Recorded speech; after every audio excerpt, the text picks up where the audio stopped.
ನಮಸ್ಕಾರ ವೀಕ್ಷಕರೇ, ನಾನು ನಿಮ್ಮ ಜ್ಯೋತಿಷ ವಾಸ್ತು ಆಚಾರ್ಯ ಮಂಜುನಾಥ್ ಗುರುಜಿ. ವೀಕ್ಷಕರೇ ನೋಡಿ, ಇವತ್ತು ನಾವು ಒಂದು ಆಂಧ್ರ ಪ್ರದೇಶದಲ್ಲಿರುವಂಥ ಪಾಲಸಮುದ್ರಂ ಅನ್ನೋ ಒಂದು ಲೇಔಟಲ್ಲಿ ಬಂದಿದ್ದೀವಿ.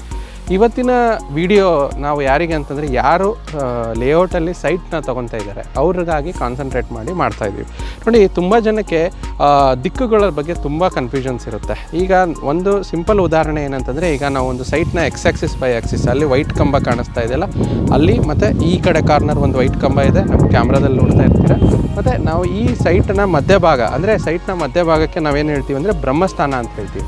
ದಿಕ್ಕುಗಳು ನೋಡಬೇಕಂದಾಗ ಬ್ರಹ್ಮಸ್ಥಾನ ಅಂದರೆ ನಾವು ಸೈಟಿನ ಮಧ್ಯಭಾಗದಿಂದ ಎದುರುಗಡೆ ನೋಡಿದಾಗ ನಿಮ್ಗೆ ಯಾವುದು ರೋಡ್ ಕಾಣಿಸುತ್ತೋ ಅದನ್ನೇ ನಾವು ದಿಕ್ಕು ಅಂತ ಹೇಳ್ತೀವಿ. ಅಂದರೆ ನಾವು ಫೇಸಿಂಗ್ ಅಂತ ಏನು ತೊಗೊತೀವಲ್ಲ, ಫೇಸಿಂಗ್ ಅನ್ನೋದು ಯಾವುದೇ ಒಂದು ಸೈಟನ್ನ ಮಧ್ಯಭಾಗದಲ್ಲಿ ನಿಂತ್ಕೊಂಡು ಈ ಕಡೆ ತೊಗೊಂಡಾಗ ನಮಗೆ ಫೇಸಿಂಗ್ ಅಂತ. ಈಗ ನಮಗೆ ಇಲ್ಲಿ ಉತ್ತರ ಕಾಣಿಸ್ತಾ ಇದೆ, ಉತ್ತರದಲ್ಲಿ ರೋಡ್ ಬಂದಿದೆ ಅಲ್ಲಿ, ಸೊ ಅದಕ್ಕೆ ನಾವು ಈ ಸೈಟನ್ನು ಉತ್ತರ ಫೇಸಿಂಗ್ ಅಂತ ಕನ್ಸಿಡರ್ ಮಾಡ್ತೀವಿ. ಈ ರೀತಿ ಸೈಟಿನ ದಿಕ್ಕುಗಳನ್ನು ಪರಿಗಣಿಸಬೇಕಾಗುತ್ತೆ.